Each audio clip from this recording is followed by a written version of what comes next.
dimos la clase de exploración neurológica y dimos la clase de epilepsia, ¿es correcto? Correcto, doctor. Bien, entonces, eh, el curso de neurología está fundamentado en los conceptos básicos que deben tener como estudiantes de medicina para que al graduarse tengan una noción de la neurología, de las condiciones que manejamos y pues puedan tener las herramientas para ver a los pacientes, porque como ustedes sabrán, pues el número de neurólogos no alcanza como para que todos los trastornos neurológicos los veamos directamente los neurólogos, sino que como médicos tenemos que tener ese primer abordaje y ese primer encuentro y lo vamos a tener a pesar de no ser especialistas en neurología. Y claro que si alguien se anima a hacer neurología, pues será excelente. Ya contamos en Panamá con la especialidad de neurología desde el 2019 y ya tenemos egresados a nivel nacional, entonces no estaría mal. Es una especialidad muy bonita, es una especialidad muy interesante y bueno, ahí están las puertas para esto. Bueno, desde el punto de vista operativo práctico, está dividido el primer módulo, son 4 clases, ya llevan 2, esta será la tercera, y falta una más que es la de evento vascular cerebral, y después sería el primer parcial. El parcial lo hacemos habitualmente a través de una plataforma que es la plataforma Socrative, que no sé si la han empleado antes, pero es una plataforma para hacer exámenes en línea. Y ese examen, el primer parcial, tiene 50 preguntas de escoger la mejor respuesta. Al momento de ese día, el momento del examen, dentro de 2 semanas, se les indicará cuál será el aula para que ustedes ingresen y puedan hacer su examen en línea. El periodo del examen son 2 horas y es de mejor respuesta.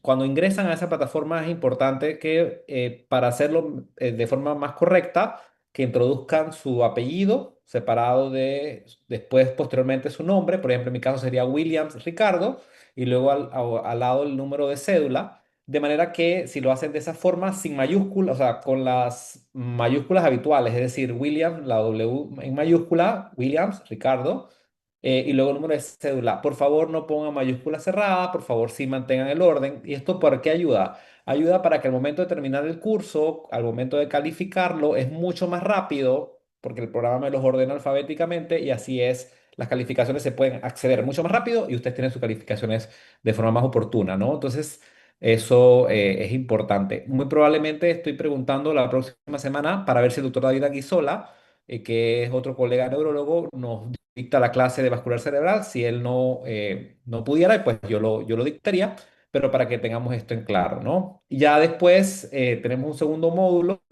En el segundo módulo se dan aproximadamente 2, 3 clases y luego un segundo parcial, luego tenemos una clase más y luego el semestral. Calculé y aquí al final del cuatrimestre nos dan 9 semanas más porque el 4 de noviembre es festivo y cae martes, entonces perdemos ese martes. Pero el resto de las semanas sí, sí que nos dan los tiempos. Así que bueno, vamos a empezar la clase el día de hoy. Esta es una clase, la idea es que también si haya preguntas o dudas, lo participemos y me pueden interrumpir cuando gusten, porque la idea no es nada más que yo de acá les dicto una sala magistral, sino que realmente saquemos provecho de esta clase. ¿Preguntas con lo que he comentado hasta el momento? ¿No? Bueno. Ok, entonces empecemos el día de hoy. El día de hoy vamos a hablar de dos cosas importantes. Lo primero es la parte de las neuroimágenes y la segunda parte es los estudios diagnósticos complementarios que utilizamos en neurología. Entonces, aquí a manera de quiz, pero desde el punto de vista informal, ustedes me podrían decir, algunos de ustedes, cuál es la utilidad del medio de contraste en los estudios de neuroimagen. ¿Por qué nosotros decidimos hacer una secuencia contrastada y no nada más un estudio simple? Por ejemplo, ¿cuál es la diferencia entre una resonancia magnética cerebral simple o una con contraste? ¿O una tomografía cerebral simple o una tomografía con contraste? ¿Para qué utilidad ustedes consideran que pudiera tener el medio de contraste en los estudios de neuroimagen? ¿Sabemos? ¿No? Bueno. Menciona una secuencia de resonancia magnética donde el líquido cefalorraquídeo se vea negro, o sea, hipointenso. ¿Saben qué secuencia de resonancia lo hace? ¿No? Ok. ¿Cuál es el ritmo cerebral que presenta un paciente despierto con los ojos cerrados en un electroencefalograma? ¿Cuál sería? un estudio neurofisiológico para el diagnóstico de neuropatías. ¿Cuál es el estudio neurofisiológico que solicitamos cuando sospechamos de que un paciente pueda tener una enfermedad de los nervios periféricos? ¿Sabrían cuál es? Un estudio de conducción L. nerviosa. ¿Cuál, perdona? Un estudio de conducción nerviosa. Correcto. Un estudio de neuroconducción o también llamado velocidad de conducción nerviosa. Es correcto. Muy bien. ¿Y cuál es la utilidad de una electromiografía? ¿Una electromiografía para qué se solicita? ¿Qué nos puede ayudar? Eso no es para diagnosticar como trastornos o enfermedades que tienen que ver con la parte nerviosa y las musculares. ¿Con la parte nerviosa y las? Musculares. Correcto, doctora, está en lo correcto. Efectivamente, la electromiografía es un estudio que nos permite ahondar un poco más allá cuando hay sospecha de una enfermedad que tenga un compromiso de nervio, aunque la respuesta anterior era correcta. Pero si queremos ahondar un poquito más, sobre todo para ver raíces nerviosas o si sospechamos de enfermedades de los músculos, miopatías, la electromiografía es el estudio neurofisiológico que más nos ayudará. Bien. Entonces, las otras preguntas, las otras respuestas no las tenemos, pero esperamos que al final de la clase las podamos contestar. Entonces, primero, como introducción, efectivamente, los estudios de neuroimagen vinieron a revolucionar vinieron a revolucionar el campo de las neurociencias. Así como las imágenes, la radiología en general modificó o cambió de forma dramática, porque ya nosotros no solamente los médicos explorábamos a los pacientes con historia clínica, la exploración neurológica y en general historia clínica, el examen físico en general, el advenimiento de los estudios de imagen cambió, revolucionó, pero en las neurociencias no se quedó atrás, al contrario. Por mucho tiempo solamente nos guiábamos con los hallazgos de la historia clínica, el examen físico neurológico, pero a partir del advenimiento de la neuroimagen, del estudio primero de las tomografías y después de las resonancias magnéticas, cambió mucho el abordaje diagnóstico de imágenes que sospechábamos y que solamente se podían ver en autopsias, en las lesiones, las podíamos confirmar in vivo en los pacientes, no necesitábamos de autopsia, sino que ya en pacientes vivos podíamos acceder a ver lo que sospechábamos clínicamente. Entonces se volvió una parte integral del abordaje de los pacientes, del paciente neurológico. Entonces, con esto, decir, bueno, que estamos en el presente tenemos las neuroimágenes, pero aún así surgen dudas. Y las principales dudas que surgen es, ok, yo tengo este menú de estudios diagnósticos de neuroimagen, pero ¿cuál es el que le quedaría mejor a mi paciente? ¿Cómo seleccionar cuál sería el estudio de neuroimagen que es adecuado para mi paciente? Y la otra pregunta es, ¿necesito un medio de contraste? Porque, bueno, está bien, ya decidí que es una resonancia, pero simple o con contraste, doc. Entonces, allí esto es una de las dudas que vamos a ir resolviendo. Vamos a resolver, vamos a evaluar, vamos a ver, revisar la tomografía cerebral computarizada, un poco de resonancia magnética, estudios vasculares funcionales, ultrasonido PET y SPECT en menor medida. Me interesa más, vamos a ahondar sobre todo en la tomografía y en la resonancia. Para hablar de tomografía tenemos que remontarnos a un concepto básico y es que cuando se hacen estudios de imágenes siempre se pueden ver los estudios de imágenes, se hacen cortes y esos cortes se pueden hacer en diferentes planos que son ortogonales o perpendiculares entre sí, separados en un ángulo de 90 grados. Podemos hacer cortes que son desde la base del cráneo hasta la convexidad. Podemos hacer estudios que le llamamos estudios horizontales, pero en neurología se le llaman cortes axiales. Podemos hacer cortes que más bien son desde la parte rostral hasta la parte caudal, o sea, de la parte más anterior hacia la posterior, que le llamaremos cortes coronales, y podemos hacer cortes también que van de izquierda a derecha, derecha a izquierda, como lo querramos ver, que le llamaremos cortes sagitales. Entonces, es importante considerar esto porque las resonancias magnéticas o las tomografías también las podemos ver en cortes, en secuencias, perdón, axiales, en secuencias coronales o en secuencias sagitales. Entonces, por ejemplo, aquí para que lo veamos de forma operativa, de forma práctica, vean las imágenes en los primeros cuatro cuadros. Son cortes que realmente están desde la base de la convexidad, o sea, van desde la base del cráneo hasta la parte de la convexidad, están cortados en forma horizontal y ahí estamos hablando de cortes axiales. Si nos remontamos hacia donde está la imagen de donde dice sagital, veamos que esa secuencia, a diferencia de las primeras cuatro, las primeras cinco estaba en corte axial, esta sexta imagen, que es donde está el título de sagital, está cortada más o menos en línea media a nivel del cuerpo calloso, es un corte sagital. Y las siguientes secuencias las estamos viendo cortadas, los cortes están, el plano es coronal. Entonces, ya les había comentado que revolucionó la neurología, la tomografía cerebral, porque los estudios, sí existían estudios de imagen, pero previamente a la tomografía computarizada, los estudios de neuroimagen eran extremadamente invasivos.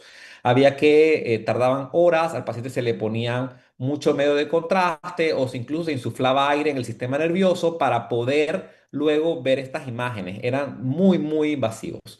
Cuando hablamos de tomografía cerebral, la tomografía cerebral guarda muchos principios en común con los rayos X. Es decir, al igual que los rayos X, lo que se está evaluando es qué tan denso es el tejido para ver qué tanto el rayo X puede penetrar en los tejidos. Entonces, cuando hablamos de en la tomografía, nos referimos a densidades, la densidad del tejido.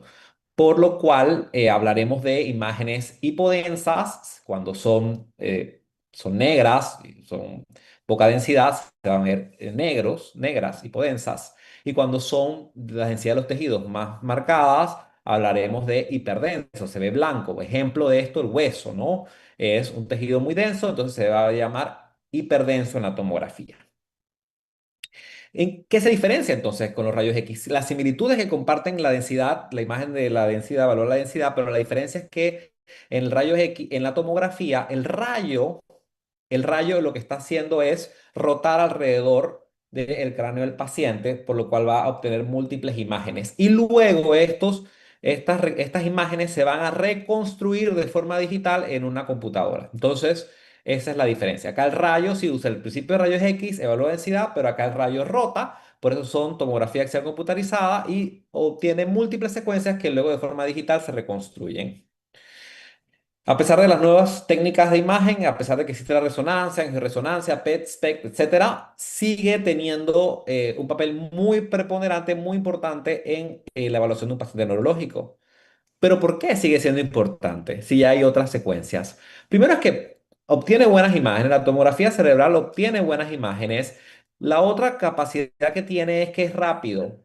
Dura 3 minutos aproximadamente un estudio tomográfico y si necesitamos, sobre todo en cuestiones de urgencia, por ejemplo, un paciente con traumatismo craneoencefálico, accidentes, allí la tomografía es de alta utilidad porque nos permite de forma rápida ver si hay fracturas, pero también nos permite ver, descartar hemorragias, sangrados. Entonces es de utilidad en urgencias. También tiene menor costo. Entonces un estudio tomográfico es mucho más económico o menos costoso que un estudio de resonancia magnética. Y la otra capacidad que tiene la tomografía y por qué es vigente es porque está disponible. Los equipos de los tomógrafos es mucho más fácil que ustedes puedan encontrar un tomógrafo en un servicio de urgencia o en un hospital que encontrar una resonancia, un resonador. El equipo de resonancia magnética no está disponible en muchos hospitales, por lo cual el tomógrafo sigue siendo al día de hoy de una importancia vital en el abordaje diagnóstico de un paciente neurológico. Desde el punto de vista histórico, las primeras imágenes fueron a mediados del siglo pasado, específicamente por los años 60, y el Sir Godfrey Hounsfield, el apellido es importante porque las unidades que se utilizan para evaluar la densidad son unidades Hounsfield, en honor a Sir Godfrey Hounsfield.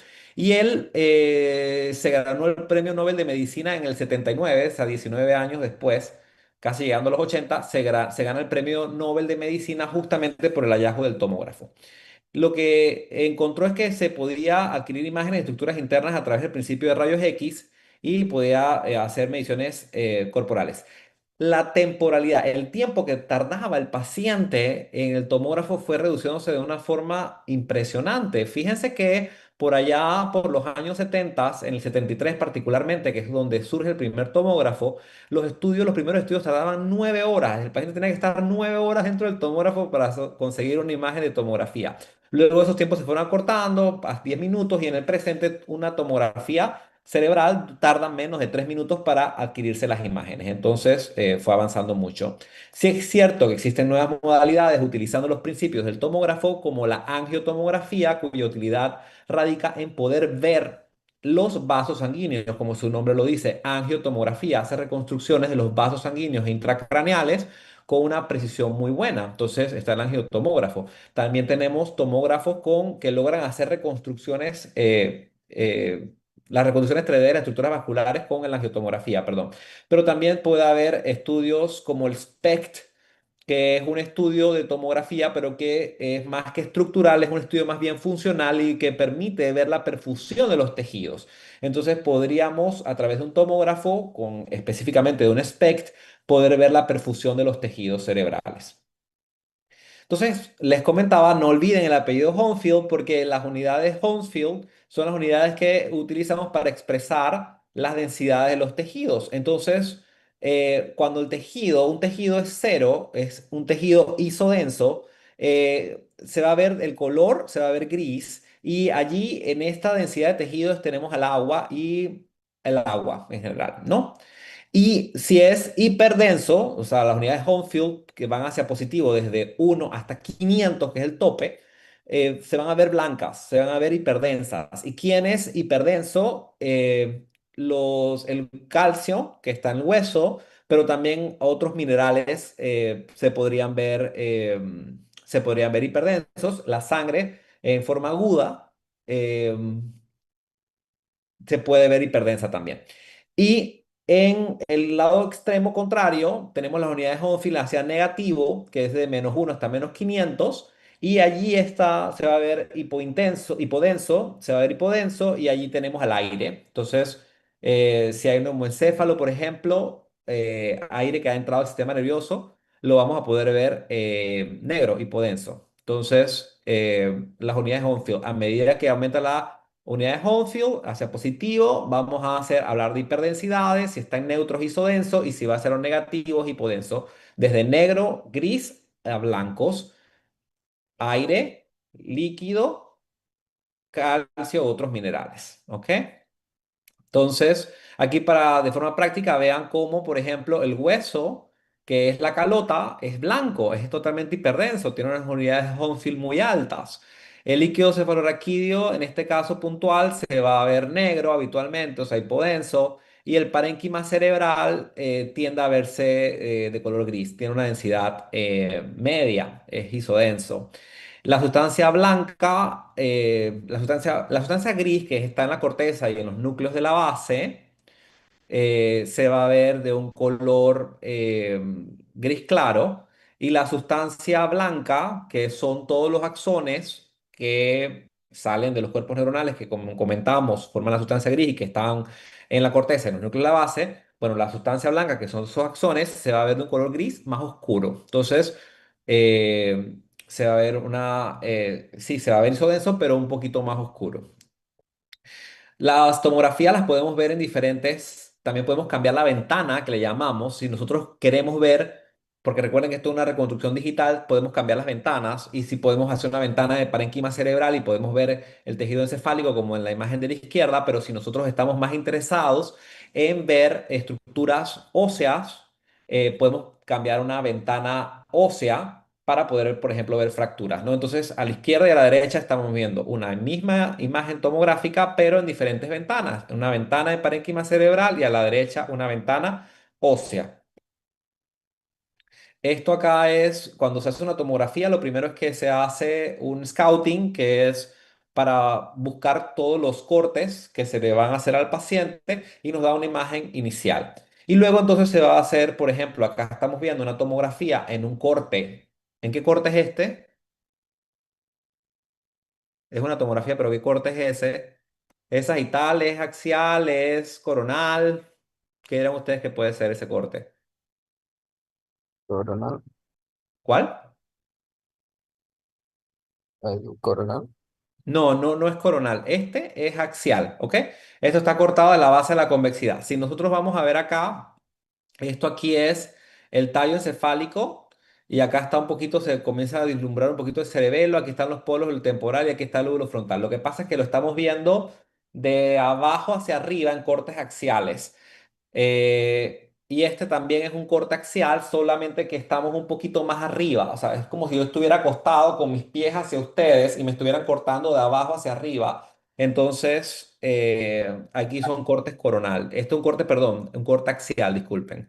Y aquí, por ejemplo, vemos el líquido cefalorraquídeo. Aquí estamos viendo esto que está aquí, es el ventrículo, un ventrículo que es el ventrículo lateral, aquí el otro lado y aquí el tercer ventrículo. Y vemos las diferentes estructuras anatómicas que se van presentando a lo largo de la imagen, ¿no? Entonces, uno puede buscar libros donde encuentra la imagen en anatomía versus en qué estructura en el tomógrafo en la tomografía cómo se aprecia, ¿no? Entonces, para que sepan que cuando estamos viendo la tomografía, también nosotros podemos buscar anatómicamente qué es lo que se está evaluando, ¿no? Entonces, aquí tenemos un paciente que tuvo un accidente automovilístico mientras manejaba. ¿Y qué le llama la atención? ¿Esto es una ventana es una tomografía, sí o no?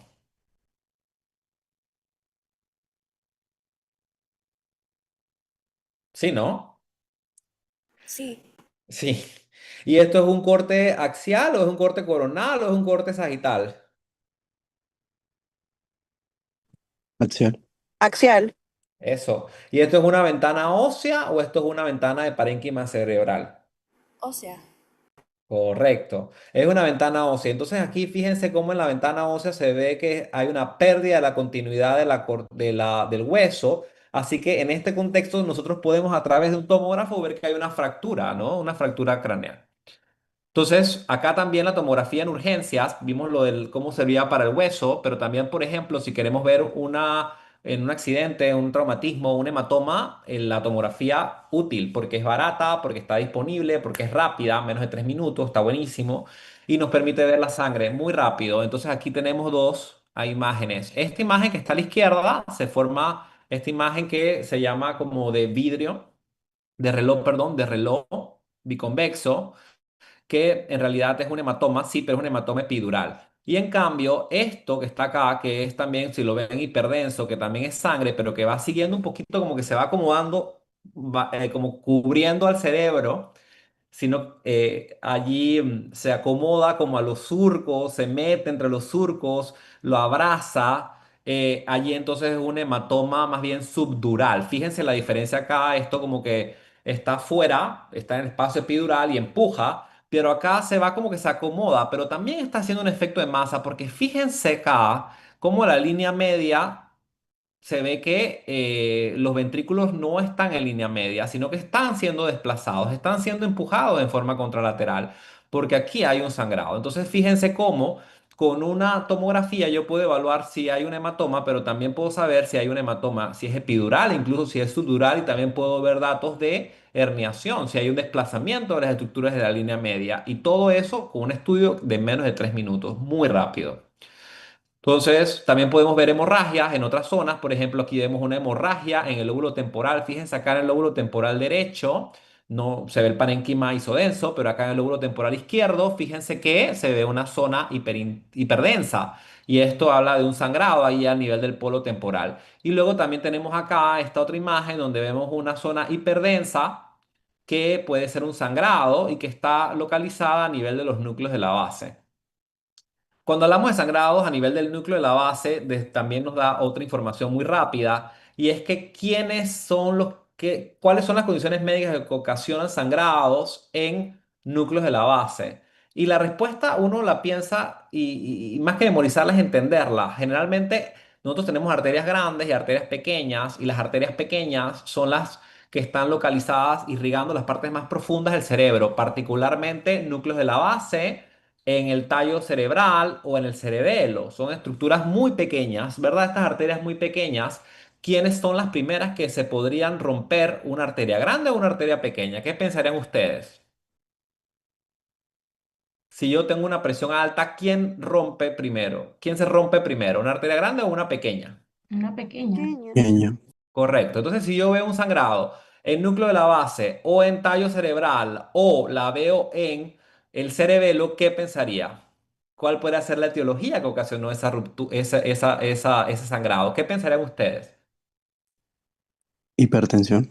Correcto. Entonces, si ustedes ven hipertensión, si ven, perdón, un sangrado en núcleo de la base, en cerebelo o en tallo, incluso rápidamente podrían decir, podría ser una hipertensión arterial la etiología de este sangrado, ¿no? A diferencia de, por ejemplo, el sangrado que lo estamos viendo acá en un lóbulo temporal, que es más bien en el parénquima, entonces ahí pensarían en otras condiciones, angiopatía amiloide o una malformación arteriovenosa o una alteración en la estructura de los vasos sanguíneos que pudiera estar condicionando esto. Denme un segundito, disculpen ustedes. Denme un segundo.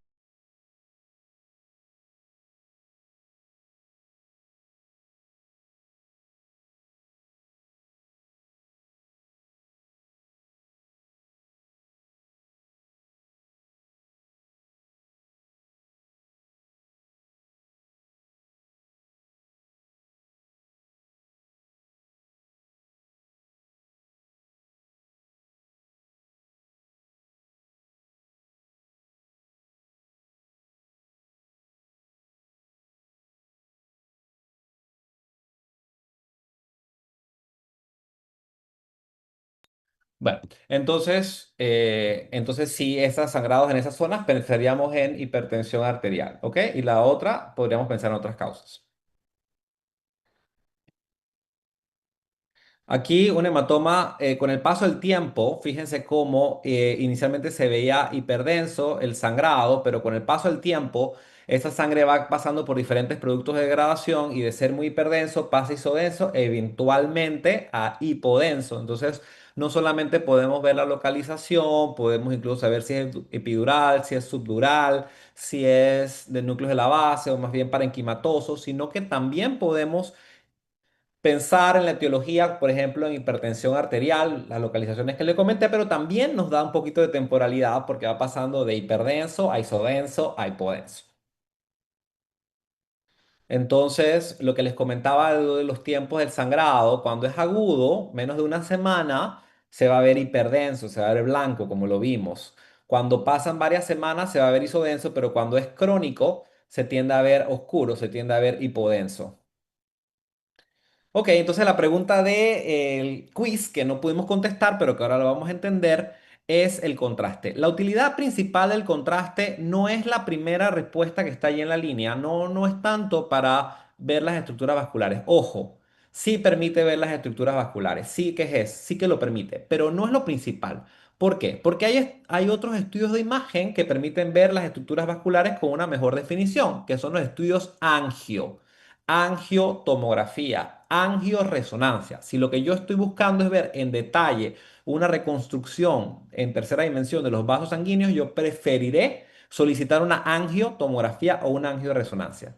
Pero ojo, el tomógrafo con contraste, la tomografía con contraste sí permite ver los vasos sanguíneos, aunque hay mejor secuencias para eso. Entonces, ¿cuál sería la mejor respuesta para esa pregunta? La mejor respuesta para esa pregunta es considerar que si nosotros estamos viendo el reforzamiento con medio de contraste, es decir, pido la secuencia de contraste con una tomografía o incluso en una resonancia cuando yo sospecho o quiero ver si hubo una ruptura de la barrera hematoencefálica. ¿Recuerdan cómo estaba compuesta la barrera hematoencefálica?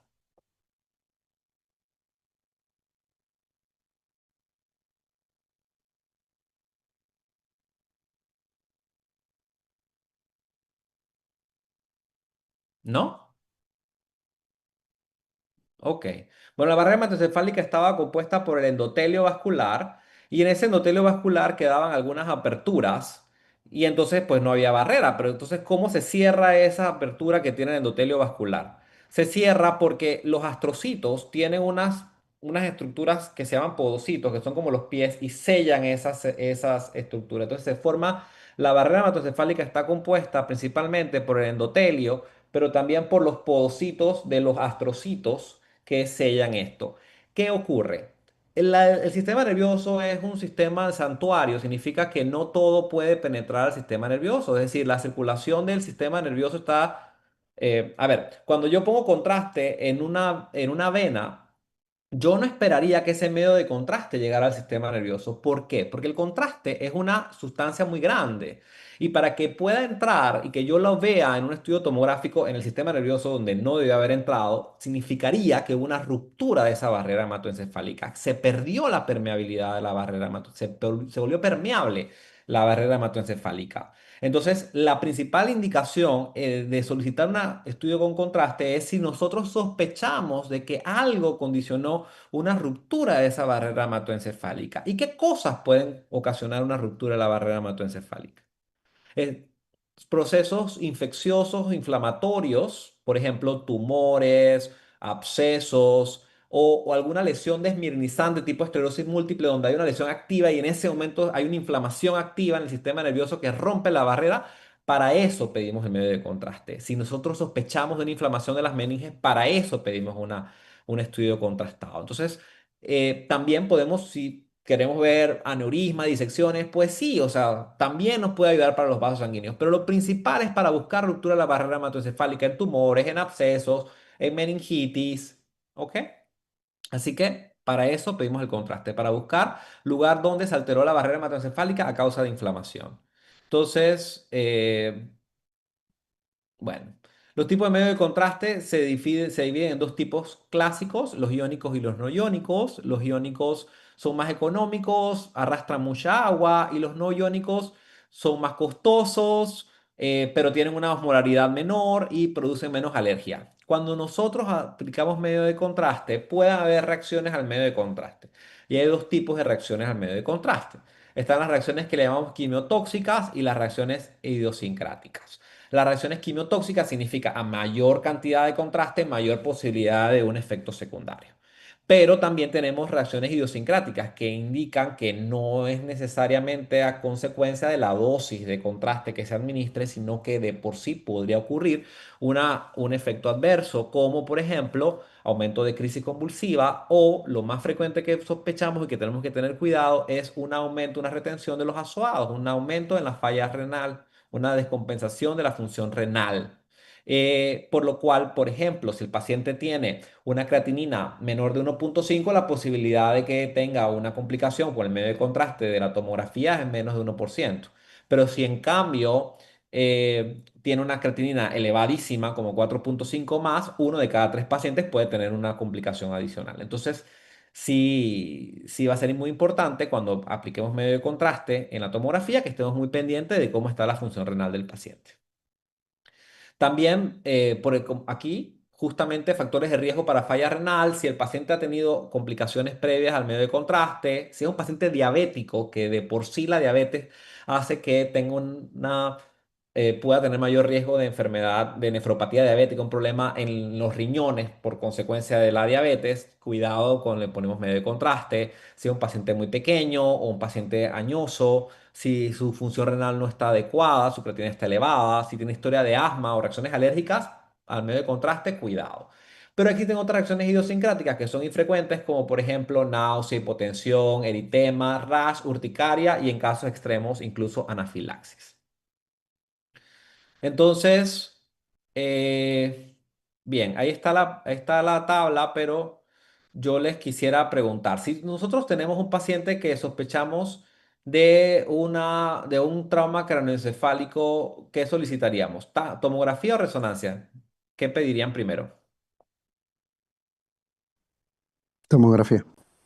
Ok, la otra cosa es si nosotros sospechamos de que el paciente tiene un sangrado intracraneal de primera intención, ¿pediríamos tomografía o resonancia?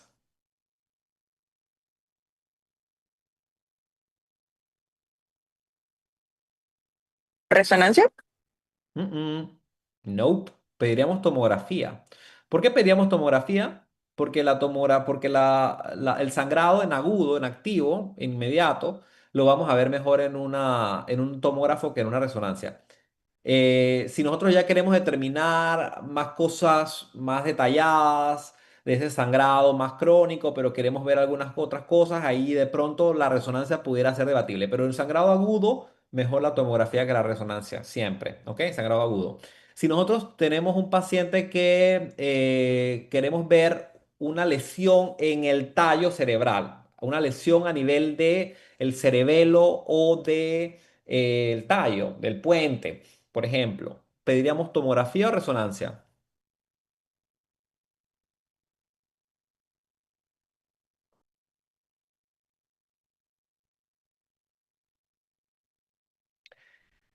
No se los he contado, se los cuento. La respuesta es resonancia, pero no saben el por qué.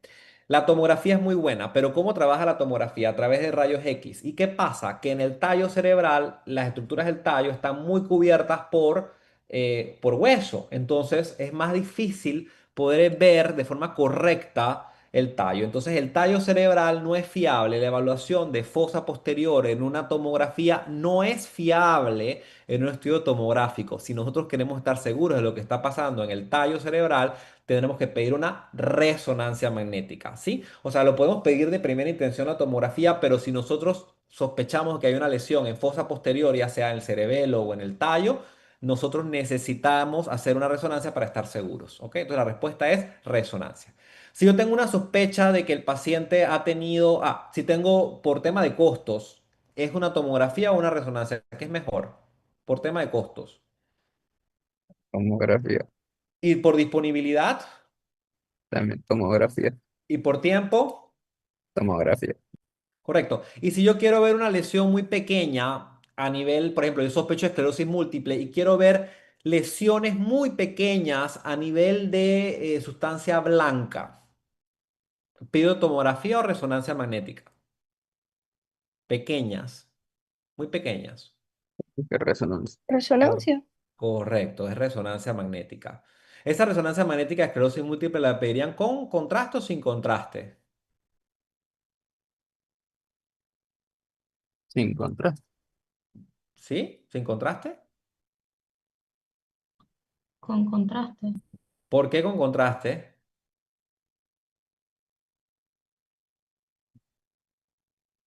Sí, con contraste, pero ¿el por qué? Es porque a veces, por ejemplo, en esclerosis múltiple puede haber actividad de la enfermedad, puede haber inflamación allí y hay una ruptura de la barrera hematoencefálica y el contraste me permitirá verlo mejor, ¿sí? Si hay una inflamación activa, algo que está rompiendo la barrera. Si yo sospecho de absceso cerebral, ¿pido la imagen con contraste o sin contraste? Con contraste. Y si sospecho de un tumor, Con contraste. y si sospecho de una meningitis, También con contraste. ok, bien. Aquí entonces, si el paciente es claustrofóbico, pido tomografía mejor que la resonancia. Y ahorita vamos a hablar un poquito de las contraindicaciones de la resonancia, pero fíjense que acá del lado derecho resonancia mejor, si son cosas muy sutiles que yo quiero ver como infartos muy pequeños, tumoraciones que muy pequeñas o que no me queda precisión de dónde está el tumor localizado, algo muy sutil, desmielinización, la resonancia ahí nos permite ver. Tallo encefálico, mejor la resonancia. Hemorragia crónica, resonancia. Pero para casi todo lo demás, detalles de anatomía, por ejemplo, si yo quiero ver la corteza cerebral para ver si hay una displasia cortical en el concepto de una epilepsia, la resonancia va a ser mejor. Pero para muchas cosas, la tomografía sigue siendo de mayor utilidad. En un evento cerebrovascular agudo, la tomografía está disponible ampliamente, pero cuidado, cuando yo pido una tomografía en las primeras horas, particularmente en las primeras 6 horas de un evento vascular cerebral, yo no necesariamente, no la estoy pidiendo para ver la isquemia. No, no, no, no. Yo lo estoy poniendo, la estoy pidiendo la tomografía para descartar hemorragia. Es decir, durante las primeras 6 a 12 horas por evento vascular cerebral puede ser que yo no vea la isquemia. ¿Sí? En una resonancia lo puedo ver rápido, desde los primeros 30 minutos ya yo lo alcanzo a ver, pero la isquemia, pero pido la tomografía porque está más rápida, es más disponible, es mucho más pronto, pero recordando que yo no estoy buscando ver la isquemia, yo lo que estoy buscando es descartar la hemorragia. Y en la clase de evento vascular cerebral se va a entender mejor porque es que existen tratamientos trombolíticos para disolver los coágulos, el trombo, pero no lo puedo poner en un paciente que tenga una hemorragia. Entonces, cuando yo hago la tomografía es para estar seguro en un evento vascular cerebral de que no hay un sangrado que me contraindique la trombolisis, pero no necesariamente para ver la isquemia. Si yo repito la tomografía, si la pido después de 24 horas, con certeza que voy a ver o muy probablemente pueda haber la isquemia, pero en las primeras horas lo hago para descartar hemorragia. Entonces, es más costo efectiva. Ahora, existen nuevas técnicas en evento vascular cerebral donde yo no solamente pido tomografía, sino que yo puedo pedir tomografía y angiotomografía para buscar la reconstrucción de los vasos sanguíneos y ver si el flujo sanguíneo se obstruye donde está donde ocurrió el trombo, ¿sí?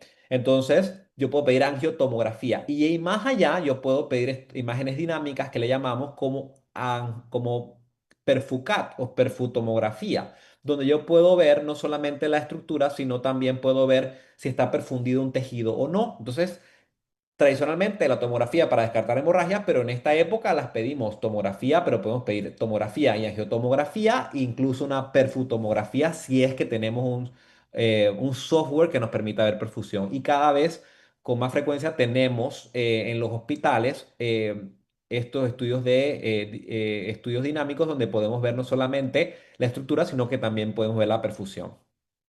Y como les comentaba, después de las 24 horas la sensibilidad para detectar la isquemia sí va a aumentar, ¿sí? Pero en las primeras horas es para descartar hemorragia.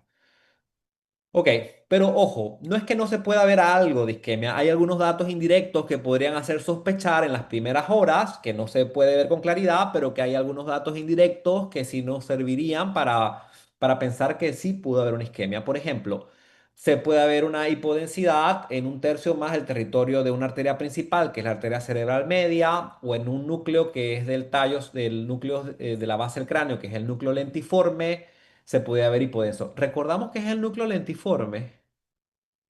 ¿Qué es el núcleo lentiforme?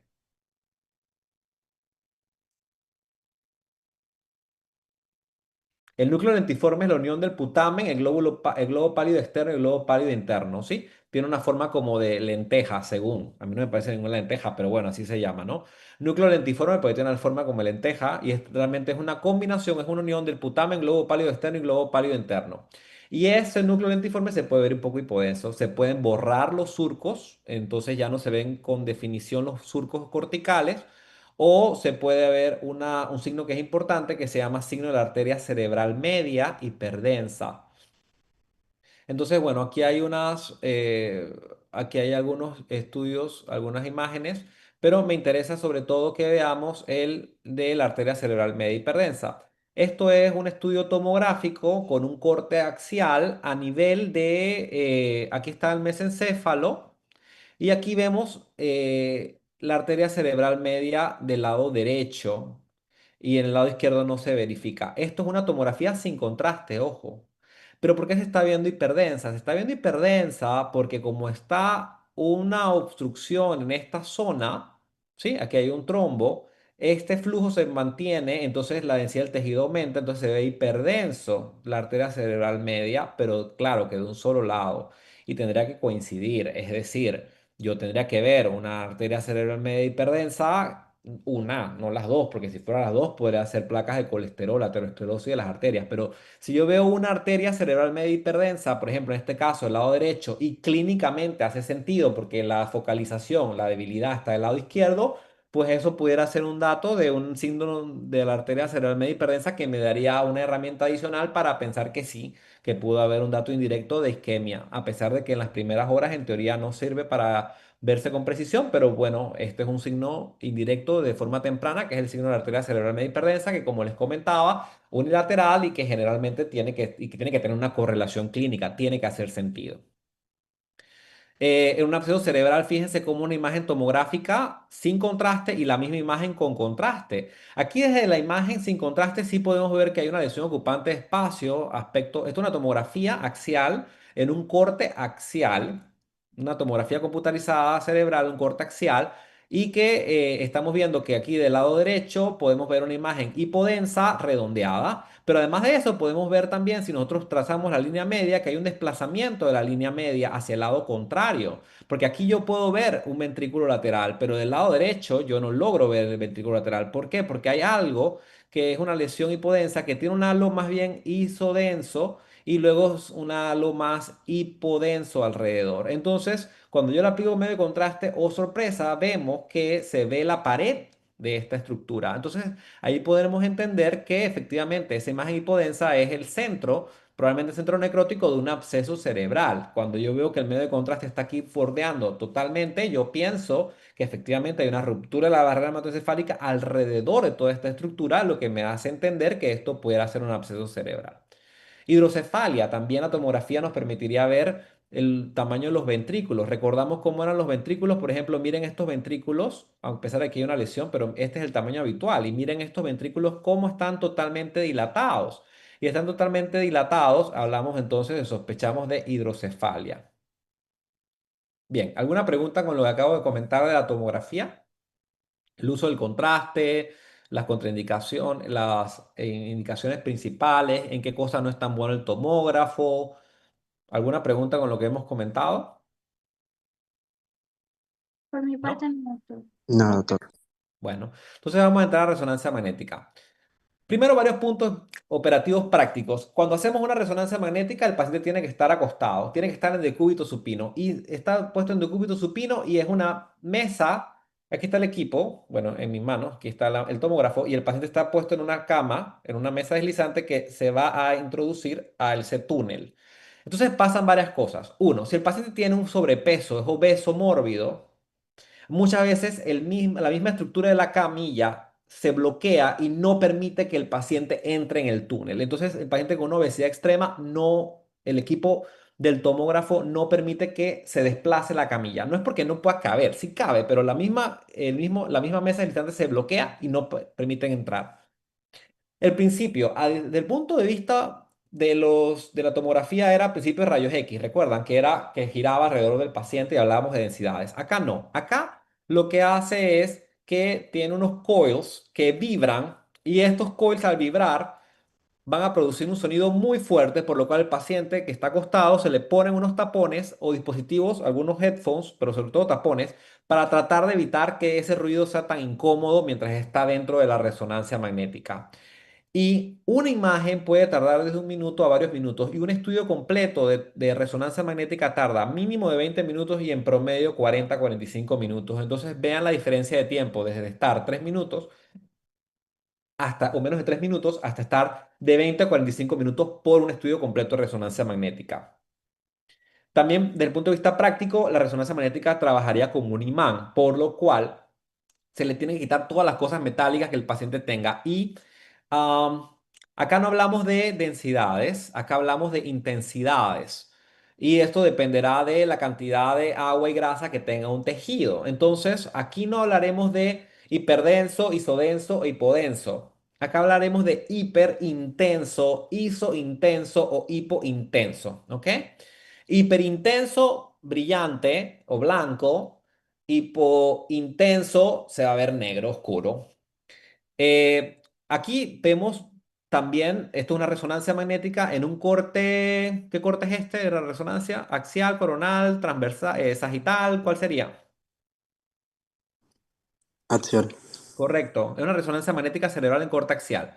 Y la resonancia magnética tiene varias secuencias. Y aquí estamos viendo esta secuencia, es una secuencia potenciada en T1 que le llamamos.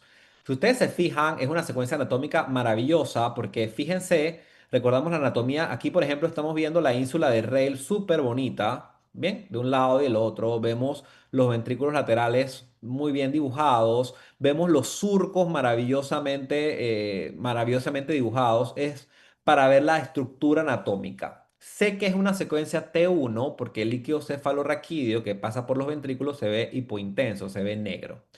Y como si fuera el negativo de una película, aquí en la fotografía de los tiempos de antes nosotros teníamos que revelar las fotos y teníamos un negativo y luego se revelaba la imagen. Bueno, la secuencia T1, la secuencia T2 es como el negativo del T1. El T2 se ve lo contrario, se ve hiperintenso el líquido cefalorraquídeo. Entonces, todo lo que baña, fíjense aquí como el líquido cefalorraquídeo se va a ver hiperintenso y entonces una secuencia T2. Entonces, aquí vemos T1 y la secuencia T2.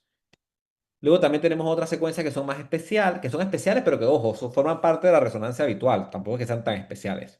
Que está el T2 estrella o también se le llama ecogradiente. ¿Por qué es interesante esta secuencia? Porque se van a ver hipointensas las estructuras que tengan calcio o depósitos ferromagnéticos, por ejemplo, sangre. Entonces, si yo quiero ver calcificaciones o sangrados en la tomografía, es fantástico. El mejor estudio para ver calcificaciones es tomografía o resonancia. Tomografía, ¿sí? Pero en la resonancia no se... A pesar de que sea mejor la tomografía, la resonancia sí permite ver calcificaciones y sí permite ver microsangrados. Aquí ven esto, todo esto son zonas de microsangrados. Aquí, todos estos puntitos acá son microblitz. Porque esta secuencia, que es el T2 estrella o gradiente, permite ver depósitos ferromagnéticos como calcio o hierro, que está en la sangre. La espectroscopía. La espectroscopía es una secuencia específica que nos permite ver a través de frecuencias de onda los diferentes metabolitos de un tejido. Entonces, nosotros podemos ver si ese tejido aquí se pone un voxel, que es este cuadrito, y podemos ver si tiene N-acetil-aspartato, que es un derivado habla de viabilidad neuronal, pero también puede ver si hay niveles de lactato elevado, por ejemplo, en absceso. Es decir, nos permite un hallazgo un poquito más funcional y, por ejemplo, se utiliza para cuando sospechamos de tumor, es muy útil, o en un absceso, nos permite tener una caracterización un poquito más allá. Las secuencias para infarto cerebral son T1, que ya la vimos, hipointenso, estructura anatómica, el T2, que es el negativo, pero también utilizamos una secuencia que es importantísima, que es la secuencia de difusión. También utilizamos el ecogradiente para ver microsangrados. Y es de elección la resonancia si tenemos un infarto en centros que tengan la disponibilidad y, claro, que tengamos el tiempo para poder hacer la resonancia. La secuencia de difusión es interesante. Hago una pausa aquí, les cuento que normalmente dentro de las células tienen agua dentro, ¿cierto? Entonces, el agua a nivel intracelular se mueve con un movimiento aleatorio que se llama movimiento de Brown. Se llama movimiento browniano. El movimiento de Brown sigue al azar, el agua, las moléculas de agua se mueven al azar. Pero recordamos en nuestras clases básicas que en la célula existe una bomba que se llama bomba de sodio-potasio ATPasa que hace un intercambio iónico. Normalmente este intercambio iónico necesita de que el tejido, que la célula tenga una adecuada, le llegue oxígeno. Y como llega el oxígeno a través de sangre oxigenada. Entonces, si hay algo que está ocasionando que no haya suficiente aporte de oxígeno o de glucosa para que se dé ese intercambio iónico, hay una alteración en la bomba de sodio-potasio. ¿Y qué pasa? Que si no hay ese intercambio iónico, el agua que está dentro de la célula se deja de mover al azar y se va restringiendo la difusión. Y desde el punto de vista de la resonancia, nosotros vemos que en las zonas donde se perdió donde se está disfuncionando la bomba de sodio y potasio y el agua está dejando de moverse al azar siguiendo el movimiento browniano y se queda restringida, se restringe la difusión, lo vemos brillante. Entonces, de forma indirecta, nosotros sabemos que ese tejido donde se está viendo una restricción de la difusión es un tejido que debe haber un daño en la célula, es un daño citotóxico y ese daño citotóxico, la causa más frecuente, disminución del flujo sanguíneo a esa neurona. Entonces, si nosotros vemos en un evento vascular cerebral, en una secuencia de difusión, podemos ver, por ejemplo, esta zona muy brillante que nos hablará de que se está restringiendo la difusión en esa célula, habla de un daño a la neurona, a esa célula particularmente, ¿no? Entonces, por ejemplo, miren aquí, vemos esta secuencia de resonancia y vean cómo en la secuencia de difusión esto está brillando, está hiperintenso.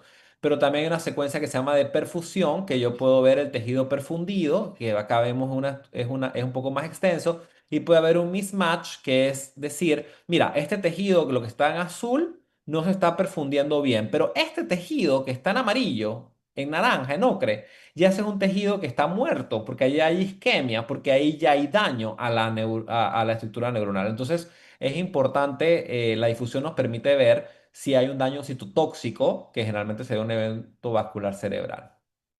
Como les dije, la resonancia magnética es como si fuera un imán, entonces ahí va a haber algunas contraindicaciones. Equipos que se puedan desconfigurar. Tradicionalmente, ¿quiénes son los equipos desconfigurables? Los marcapasos permanentes.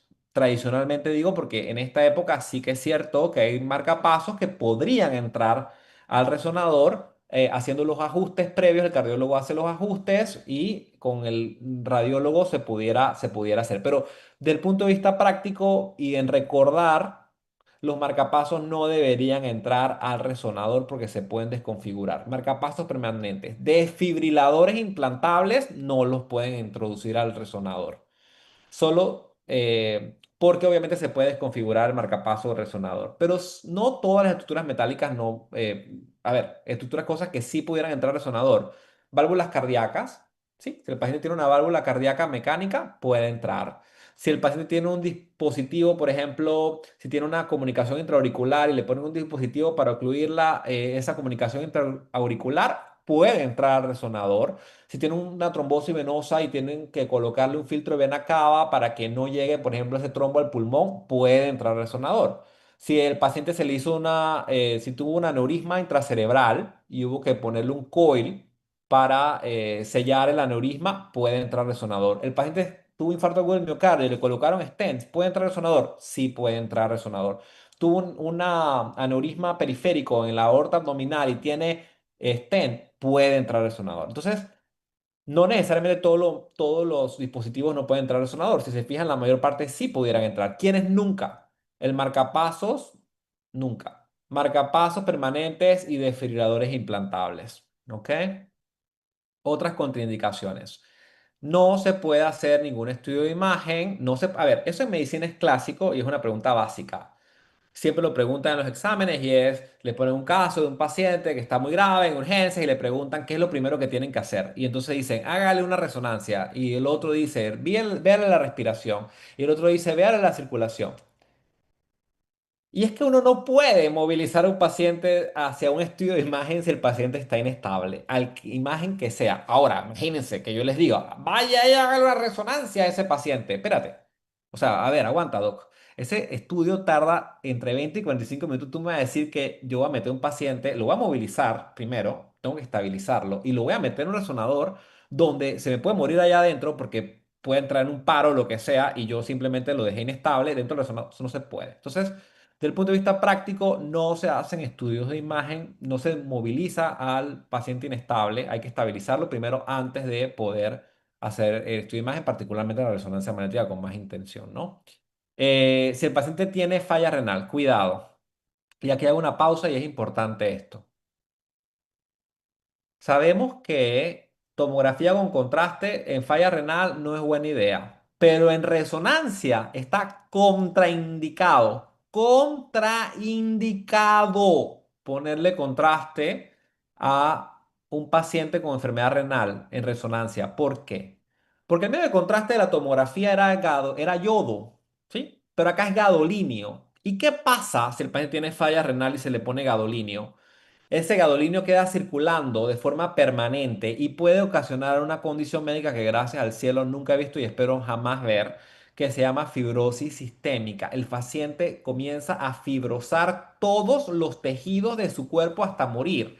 Y esto es irreversible, por lo cual nunca se le puede poner contraste de gadolinio, que es el de la resonancia magnética, a un paciente con falla renal. Entonces, eso no les va a pasar porque no, todo el mundo sabe esto, como digo yo, y los técnicos de radiología, cualquiera, está muy pendiente que si el paciente tiene una falla renal, no se los va a permitir entrar al resonador con contraste. Sin contraste, ok, pero con contraste, no. En embarazadas, no se sabe si es una contraindicación como tal, pero la ventaja que tiene hacer una resonancia en una embarazada versus hacer una tomografía es que no le vas a poner rayos X. Entonces va a evitar radiación ionizante, porque en la tomografía tiene radiación ionizante, en la resonancia no. Pero claro que no le pueden poner medio de contraste a la embarazada porque sí atraviesa la barrera placentaria. Entonces no le pueden poner gadolinio al bebé. ¿Están de acuerdo, no? Entonces en embarazada no es que idealmente no se están pidiendo estudio de imagen en embarazadas, pero si tuvieran que escoger entre una tomografía y una resonancia, escogerían la resonancia sin contraste. Ok, ultrasonido Doppler es un Doppler que se hace Doppler transcraneal. Permite ver el flujo sanguíneo, el diámetro de las arterias principales del cuello, porque es un ultrasonido carotidio, por ejemplo, o un ultrasonido transcraneal permitiría ver el flujo y de la arteria cerebral media, de la arteria cerebral anterior y un poco de la cerebral posterior. También se pueden hacer ventanas para ver vertebrales. Ahora, si yo lo que quiero ver es con certeza, necesito saber si hay una disección, un aneurisma, un problema de las arterias, yo no pido una resonancia nada más. Yo pido una resonancia para ver el cerebro, el parénquima, pero también pido resonancia y angioresonancia, que es es una resonancia adicional en teoría. O sea, esas imágenes se pide una resonancia y angioresonancia. La angioresonancia lo que va a permitir permitir es ver si hay estrecheces, trombosis, disecciones, aneurismas y otros problemas arteriales. No puedo poner al paciente en una resonancia, pero tengo tomografía, pues pido angiotomografía si mi interés es ver vasos sanguíneos. ¿Ok? ¿Preguntas a lo que acabo de comentar? No. ¿No? Ok. Entonces, bien, vamos a salir a la parte de los estudios de apoyo diagnóstico. Aquí estamos viendo, esto es un monje budista, es fue una foto, una portada del National Geographic y aquí lo que está es un montaje de electroencefalograma con muchas derivaciones y con algunas derivaciones adicionales, ¿no? Bueno, eh, el electroencefalograma, mi mnemotecnia es hamburguesa, Hans Berger. Hans Berger era un psiquiatra alemán, no era neurólogo, era un psiquiatra alemán que publicó su hallazgo acerca del primer electroencefalograma en los humanos. Está el nombre en alemán, no sé alemán, así que no lo puedo leer, pero es el electroencefalograma en los hombres. Él utilizó el galvanómetro de cuerda. ¿Recuerdan Einthoven? ¿Recuerdan cardiología? ¿Recuerdan este galvanómetro de tres, esa parte de ese triángulo, ese galvanómetro de cuerda para el triángulo de Einthoven? Bueno, ese principio lo utilizó el galvanómetro, que el mismo que utilizó Einthoven lo utiliza, pero en este caso para ver las ondas eléctricas cerebrales. Y es así que descubre el ritmo eléctrico cerebral normal, que es el ritmo alfa. Y allí, en este momento histórico, miren, estamos a finales de 1800, inicios de 1900, finales de 1800, se introduce el término electroencefalograma. Entonces, los electroencefalogramas, si estamos viendo históricamente, tampoco es que tengan tanto, no van, son 150 años, ¿ok? Son tampoco es que tengan tanto años en el mundo histórico de la medicina. Pero bueno, acá Hans Berger introduce el primer término de electroencefalograma finales del siglo XIX. Y cuando hablamos de electroencefalograma, a diferencia de lo que hemos estado viendo con los estudios de neuroimagen que ven estructura, acá lo que estamos viendo es un poco de forma indirecta la función y particularmente en el electroencefalograma lo que está buscando es la actividad eléctrica. Esa actividad eléctrica que se está generando en la superficie, se registra la actividad eléctrica del cerebro con electrodos de superficie, ¿ok? O sea, electrodos que están acá, externos, fuera del cráneo. Porque también existen corticografías, que son estudios de se colocan electrodos, pero en cirugías, por ejemplo, una cirugía de un tumor y quieren le quitan, hacen una craniotomía y se pueden colocar electrodos encima del cerebro. Pero desde el punto de vista operativo tradicional clásico, el electroencefalograma más bien es de superficie. Se ponen electrodos que registran a nivel del cráneo la actividad eléctrica cerebral de los tejidos cerebrales.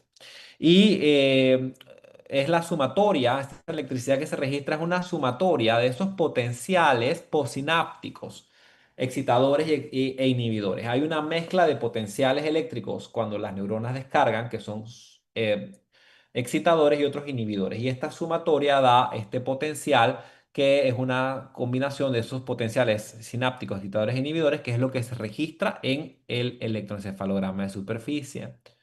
Cuando se coloca el electroencefalograma no se coloca arbitrariamente, así como en el electrocardiograma tenemos las derivadas, que tenemos derivada B1, B2, B3, B4, B5, B6, ABR, ABL, ABF, ajá. Acá en el cerebro también tiene que tener una localización específica y lo hacemos a través de un montaje que se denomina Sistema Internacional 1020. Se denomina Sistema Internacional 1020 porque la proporción, la distancia entre un electrodo y el otro están a 10% o 20%. Se mide, se hace una medición a nivel coronal y luego se hacen cálculos del 10% o 20%. Y ahí entonces van a tener sus ubicaciones. No pretendo que se memoricen cuáles son los electrodos, pero lo que sí les quiero dar es como unas pautas. Y es lo que está del lado izquierdo son números impares. Lo que está del lado derecho son números pares. Y los electrodos tienen los nombres de acuerdo a la localización. Por ejemplo, si está en frontal sería F y si es F3 es frontal izquierdo. Si es frontal derecho sería F4. Si es occipital es O, occipital 1 y el derecho occipital 2. Si es temporal, puedo tener temporal T3 si es izquierdo, T4 si es derecho. Si es frontopolar es FP1 de izquierdo, frontopolar derecho FP2. Si está en la línea totalmente del centro, que es la línea zero, serán Z. Entonces FZ será frontal, línea media, frontal zero.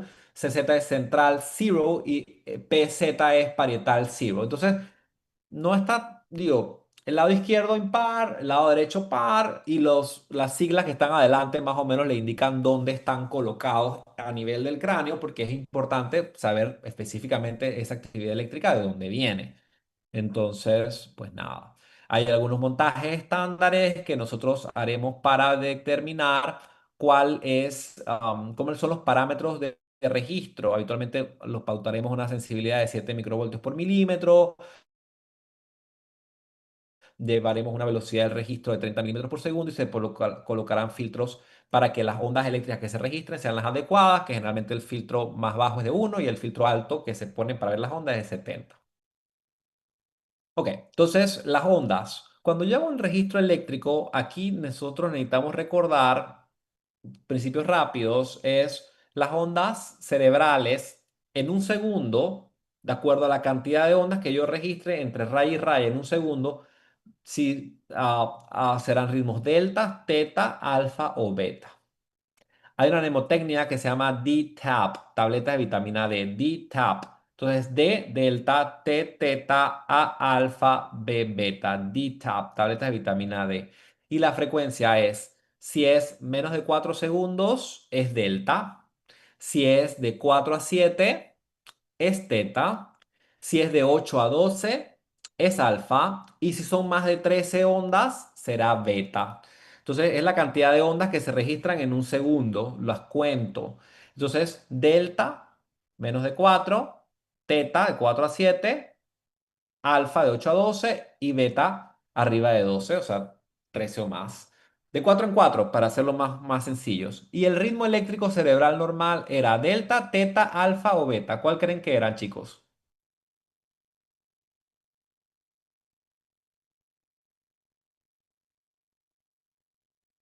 Preguntó cuál era el normal.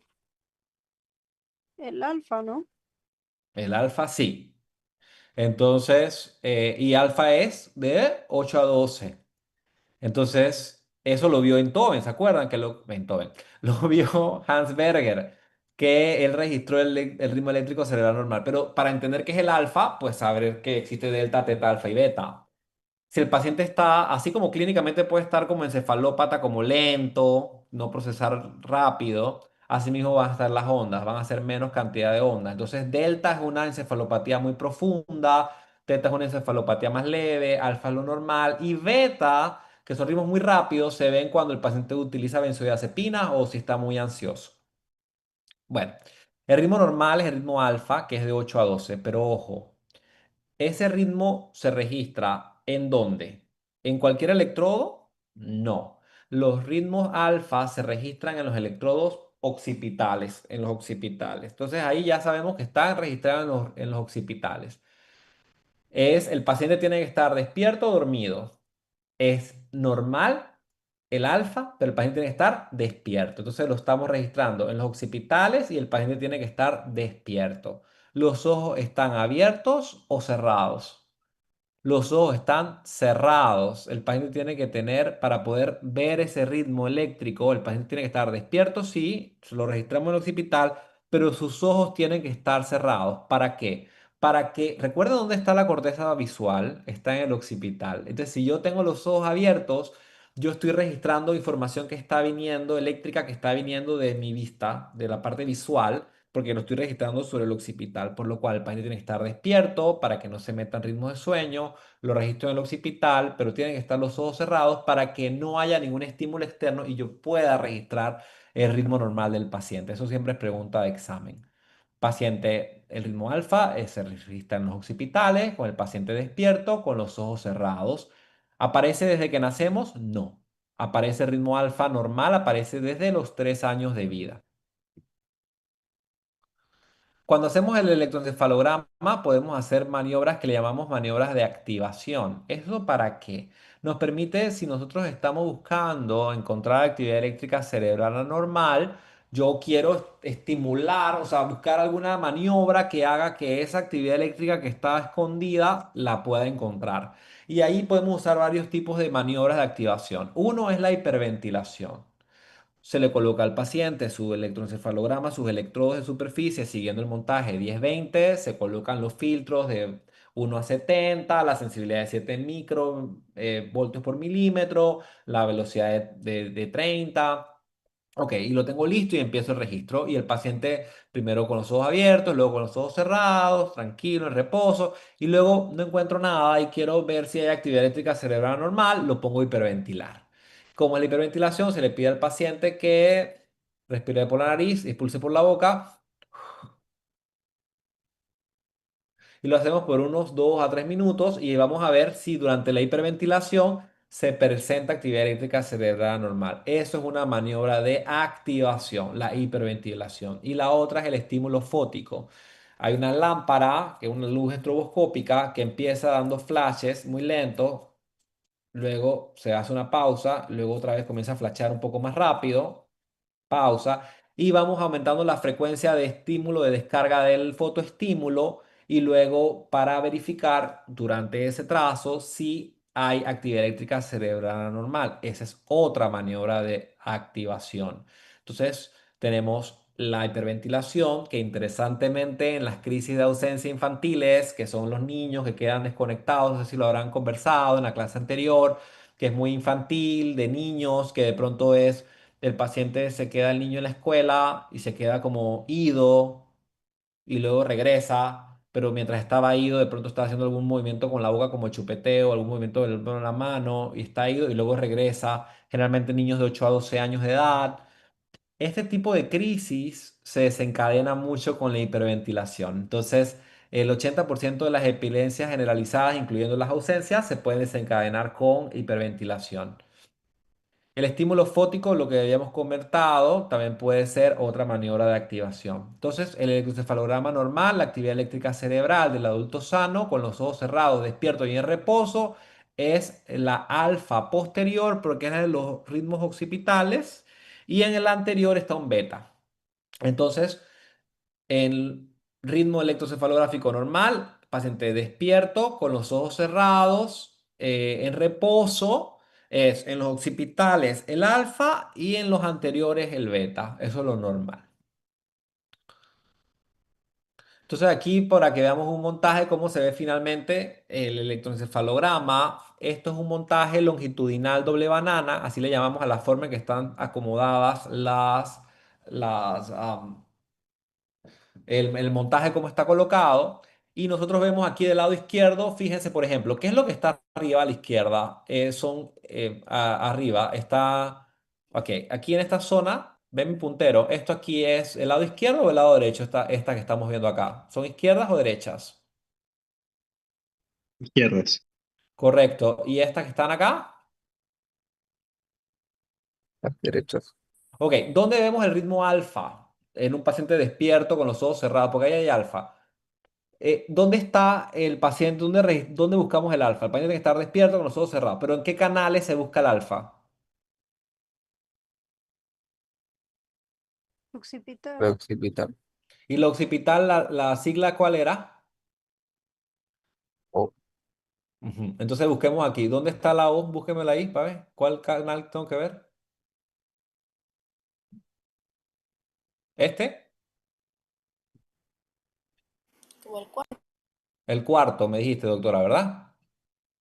Sí. Ok. A ver, no, no sé, el puntero se me fue, ¿verdad? A ver, espérense. No veo mi puntero. Aquí ya. En el cuarto, que es este, ¿verdad? Aquí hay un occipital. Entonces, entre raya y raya hay un segundo, ¿cierto? Sí, sí es cierto. Entonces, contemos. Miren. Uno, 2, 3, 4, 5, 6, 7, 8, 9, 10, 11, 11. Digo, 11, ¿qué es? Delta, teta, alfa o beta. Alfa. Alfa, eso que estamos viendo es alfa. Vamos al del lado derecho, ¿les parece? Mírenlo, aquí está del lado derecho, pero acá se ve mejor. Aquí está en un occipital derecho, ¿ves? Vamos aquí, miren. Uno, 2, 3, 4, 5, 6, 7, 8, 9, 10. ¿10 es alfa o es delta o teta o beta? ¿Qué es? Alfa. Alfa. Ok, entonces no les mentí. Entonces estamos viendo, este es un electroencefalograma donde se está viendo ritmo alfa. Entonces ya de salida yo sé que ese paciente tenía que estar dormido o despierto para que yo viera ese alfa tan bonito allí. Despierto. ¿Los ojos estaban abiertos o estaban cerrados en ese paciente para yo ver Cerrados. eso? Cerrados. Tenían los ojos cerrados. Entonces es importante todo esto, pero miren cómo van tomando información. Acá está un poquito más compactado el registro. También nos permite el electroencefalograma, permite ver, pues sí, si el paciente está, si está lento, o sea, si está encefalópata, lo podemos ver con el electroencefalograma, o sea, que sirve para ver encefalopatías, ¿no? Pero también sirve para buscar actividad epileptiforme, ¿estamos de acuerdo? Ok, las ondas, ya ahora no nada más la cantidad de ondas por segundo, sino la misma forma de la onda, la duración más bien de la onda. Si la onda es muy rápida, muy corta la duración, se llama punta. La punta dura menos de 70 milisegundos. La punta yo la mido, o sea, tengo una medición, entonces yo mido de aquí, por ejemplo, de aquí a acá, ¿ok? Entonces esto es una punta. Si yo mido de aquí a acá, yo veo que, a ver, de aquí a acá mejor, ¿ven? Esto dura entre 70 y 200 milisegundos, entonces esto ya no es una punta, porque una punta es muy corta, menos de 70. Esto es una onda aguda de 70 a 200 milisegundos.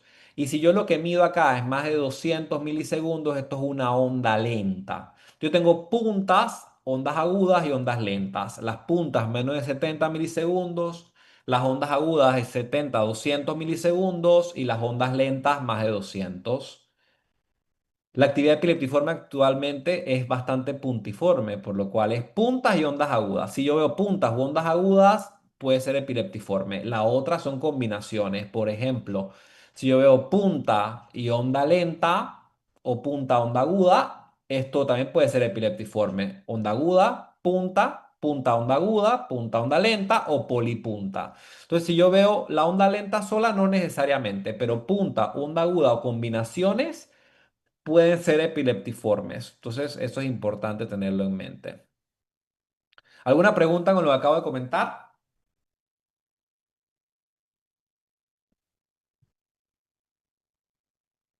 ¿No? Utilidades del electroencefalograma. ¿Para qué ustedes pedirían un electroencefalograma en un paciente, doctores? ¿Qué quieren ustedes buscar ahí? ¿Por qué pedirlo?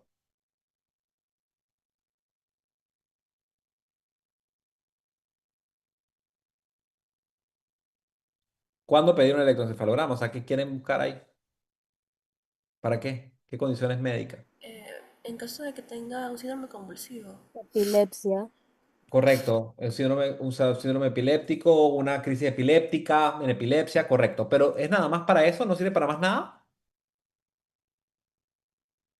Creo que Condiciones en trastornos psiquiátricas. del sueño también.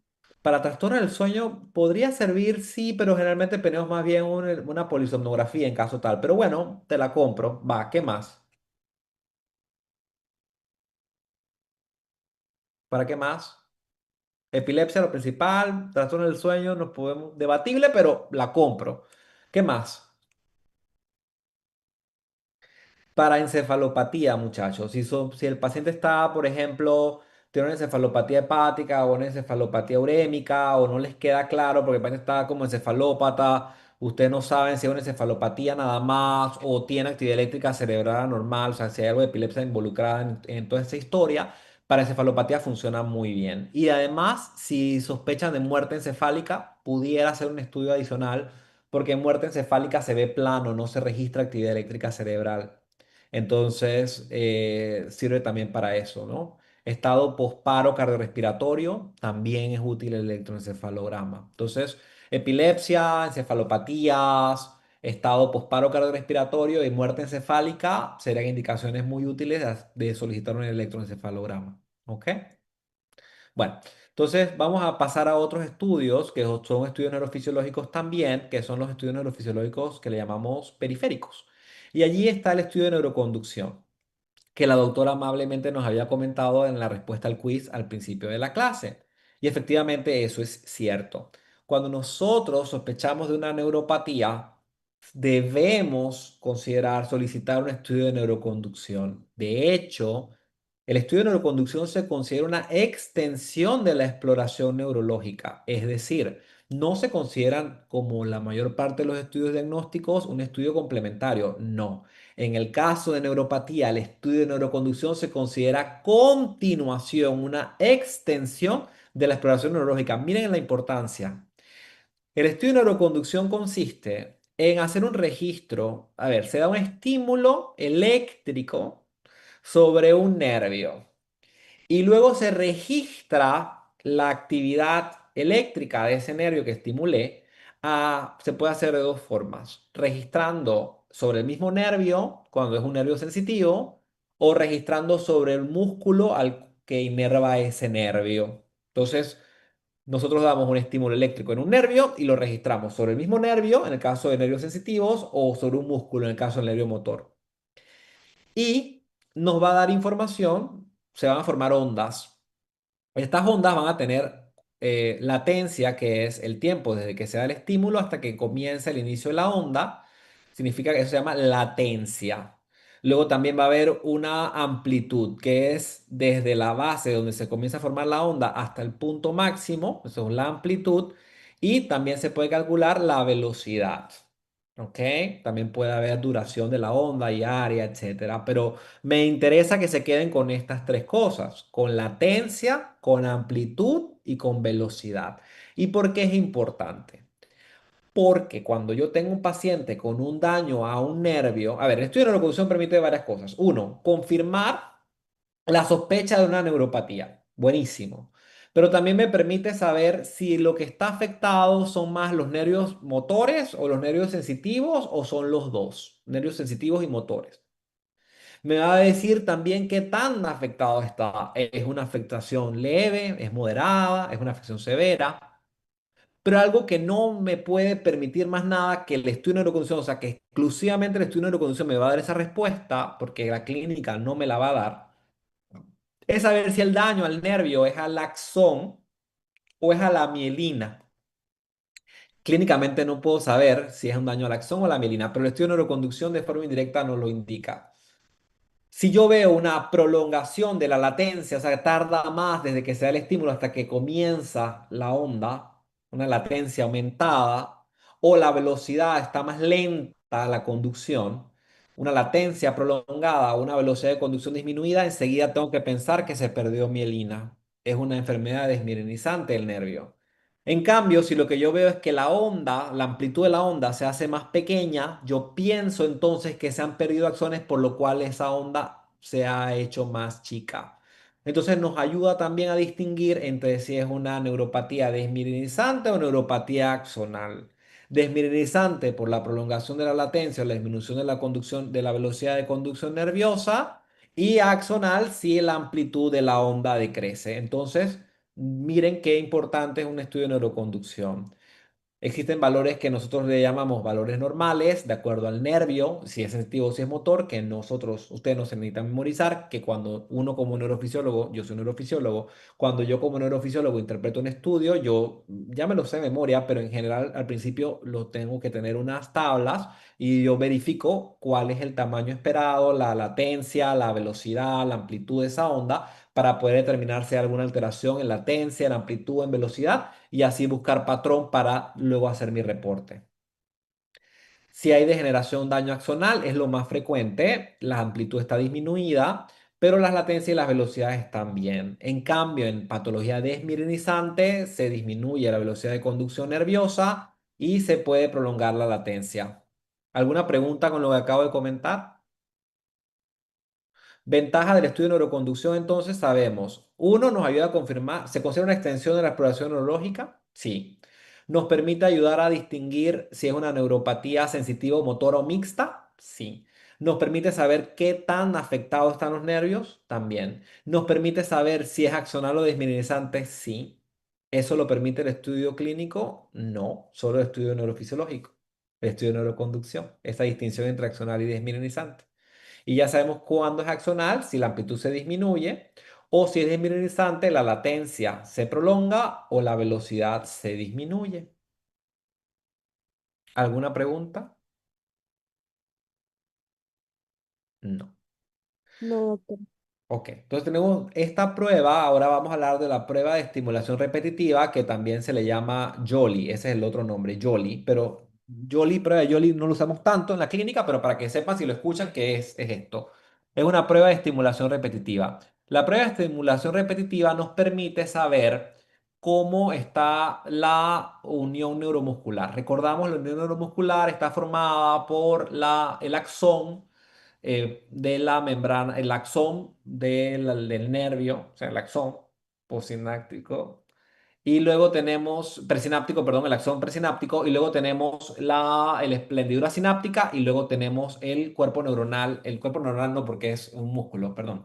Vemos la membrana muscular. Entonces, la unión del nervio y músculo, ¿no? Entonces tenemos el axón del nervio, la hendidura de la hendidura sináptica, y luego tenemos la hendidura, y luego tenemos, perdón, la membrana muscular. Y nosotros, el paciente lo que se hace es que se da un estímulo eléctrico, pero repetitivo. Por eso se llama prueba de estimulación repetitiva. Se da, por ejemplo, sobre el nervio cubital. Entonces yo estimulo el nervio cubital y lo registro, pero sobre el músculo, pero acá no doy un estímulo nada más, doy 10, tun, tun, tun, tun, tun, tun, tun, 10 toques eléctricos seriados. Lo normal es que las ondas tengan una amplitud similar entre una, la 2, 3, 4, 5, 6, 7, 8, 9, 10. Todas tienen que tener una amplitud normal.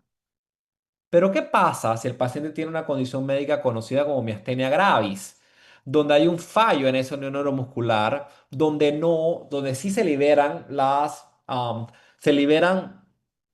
vesículas sinápticas que tienen acetilcolina, ¿sí? El nervio lo libera, pero en la unión neuromuscular a nivel de la membrana muscular no hay receptores adecuados para recibir esa acetilcolina? ¿Qué pasa? Que puede ocurrir algo que se llama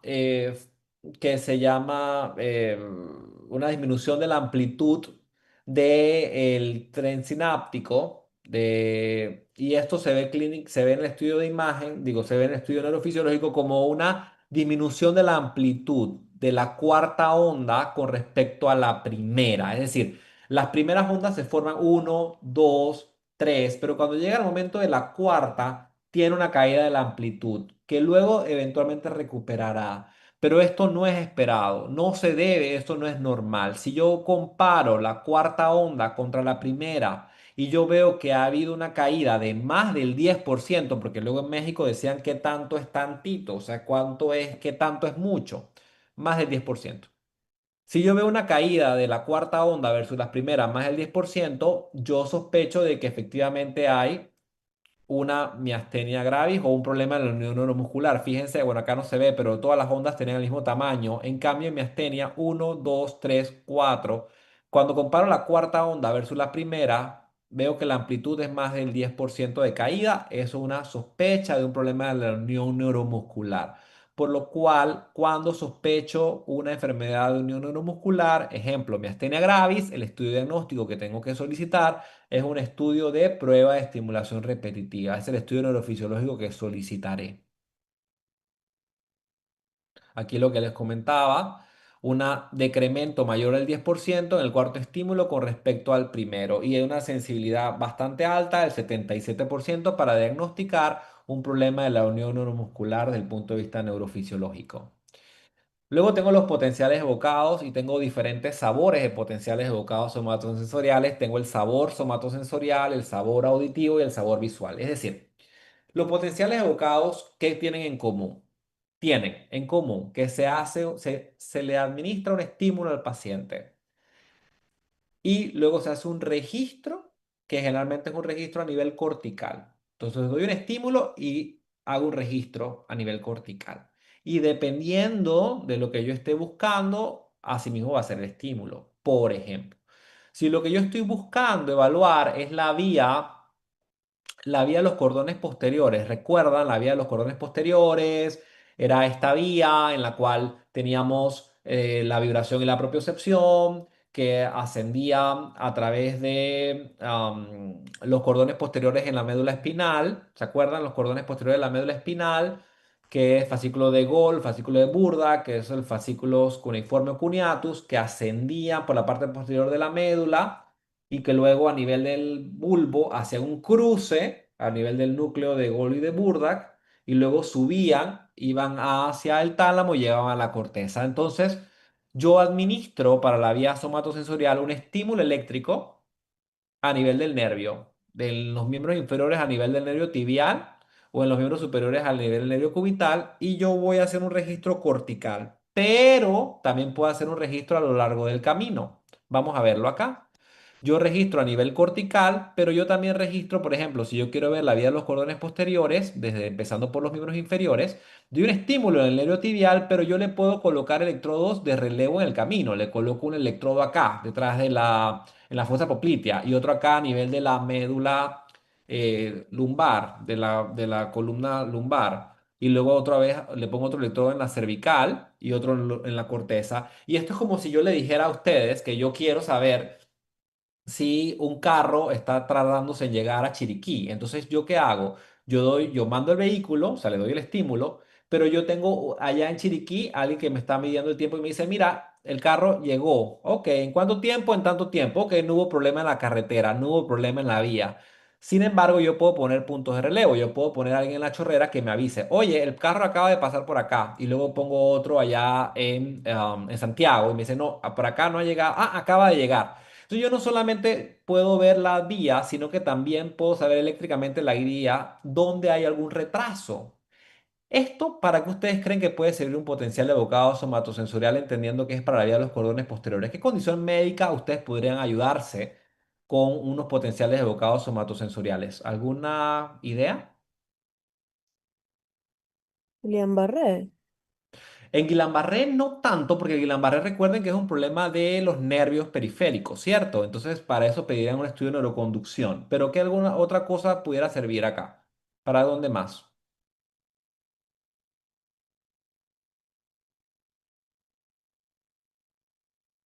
Para un problema de la médula. Si yo sospecho de un problema medular y yo no puedo hacer algún estudio de resonancia, por ejemplo, no sé, el paciente tiene un marcapaso, yo qué sé, y yo sospecho de que tiene un problema de una mielopatía, pero yo no lo puedo meter en el resonador, pero yo le pudiera hacer un estudio de potenciales evocados somatosensoriales para ver si la vía de los cordones posteriores está funcionando de forma correcta. Entonces, en mielopatía es un estudio que puede ser de utilidad, ¿ok? También se puede usar para plexopatías o en lesiones del tallo cerebral, porque recuerden que es toda la vía de los cordones posteriores. Entonces, repasen la vía de los cordones posteriores para que ustedes con el concepto lo aterricen mejor, pero desde el punto de vista operativo, pues sirven bastante bien para enfermedades de la médula espinal o para problemas de plexo también pudieran ser de utilidad.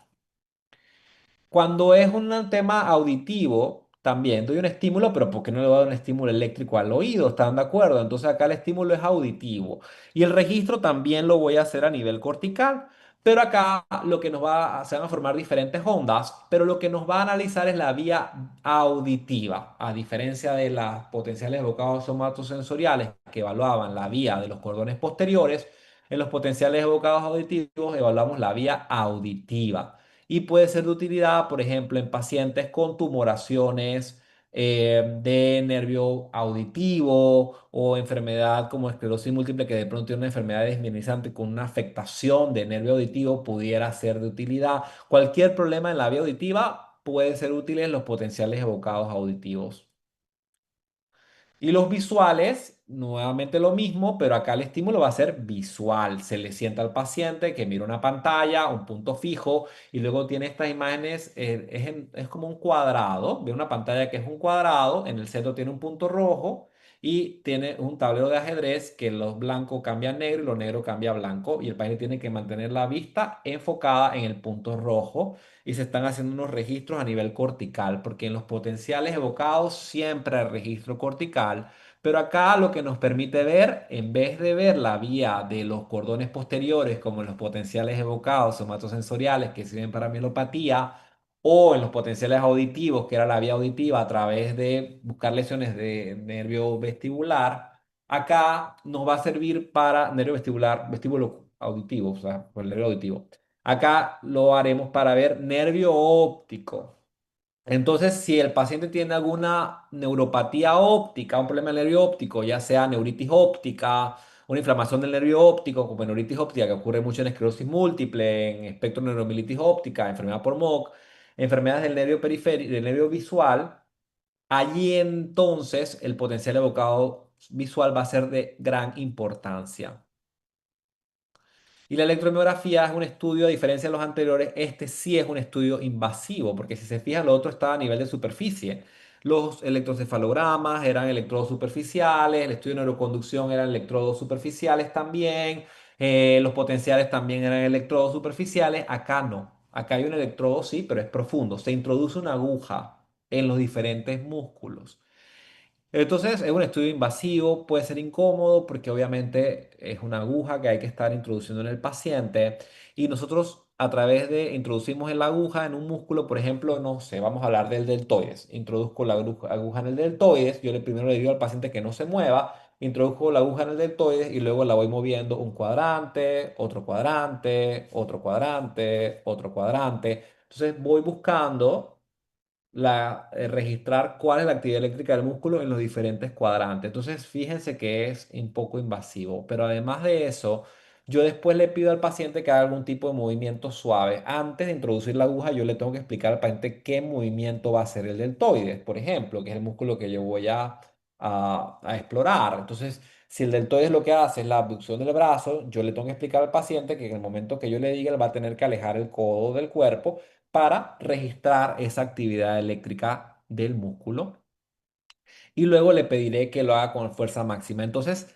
aquí ya vemos que es un estudio invasivo que requiere también de la cooperación del paciente para poder hacer las maniobras. O sea, que si es un paciente que está en coma, ustedes no le pidan una electromiografía porque pues no nos va a servir de nada. O si es un paciente encefalópata, no le pidan una electromiografía, no nos va a ayudar. O si es un paciente con un problema de sangrados, no le pidan una electromiografía porque no se le va a poder hacer la punción del músculo porque va a formar un hematoma en el músculo. Entonces, es importante entender qué es la electromiografía, pero sí es muy útil porque la electromiografía nos va a hacer, como decía la doctora, nos permite explorar nervio y músculo, y es correcto. El estudio de neuroconducción, sí, damos los estímulos y registramos y para ver neuropatía periférica, pero ¿qué pasa si el problema es más proximal? No tanto en nervio periférico, sino más bien en raíz nerviosa o en asta de la médula anterior de la médula, por ejemplo, un problema de la motoneurona. Yo necesitaría hacer una electromiografía, lo que hacemos en esclerosis lateral amiotrófica, por ejemplo. En esclerosis lateral amiotrófica hay una pérdida de los cuerpos neuronales a nivel del asta anterior de la médula. Y si yo hago un estudio de neuroconducción, yo lo voy a encontrar normal, muy probablemente. Pero si yo hago la electromiografía, yo sí podré investigar no solo la información que está viendo del nervio periférico, sino del nervio de la parte más proximal, desde el asta anterior pasando por las raíces nerviosas, o sea, que me ayuda para radiculopatía en el proceso de problemas de columna, por ejemplo, sirve también, o problemas de los músculos, ¿sí? Entonces sirve para radiculopatía, para enfermedad de motoneurona, para radiculopatía o para mielopatía. ¿Por qué? Porque a través del hallazgo de la electromiografía yo puedo determinar si lo que yo estoy viendo es un problema más neuropático, es decir, hasta raíz, nervio periférico, o es más un problema miopático, pero también me va a poder dar información adicional para saber si es un problema agudo, o sea, que está pasando ahorita, o tiene un tema más crónico. Y me va a poder determinar también, como yo exploro diferentes músculos, si es un problema de más un plexo, porque son los músculos inervados por estos nervios, o es un problema más difuso. Entonces nos ayuda desde el punto de vista neurofisiológico a dar diagnósticos orientados a hacer una distinción entre nervio y músculo, también a buscar radiculopatía, a buscar enfermedad de motoneurona y si yo les pido, les pregunto cuál sería el estudio ideal para una enfermedad de músculos desde el punto de vista neurofisiológico, tendremos que considerar la respuesta de electromiografía. ¿Alguna pregunta con lo que he conversado ahorita? No, ¿Todo claro? Sí, doc. Bueno, entonces, bueno, nos vemos la próxima semana. Probablemente sea el doctor Anguizola si nos dice que sí, si no seré yo. Y la siguiente semana entonces sería el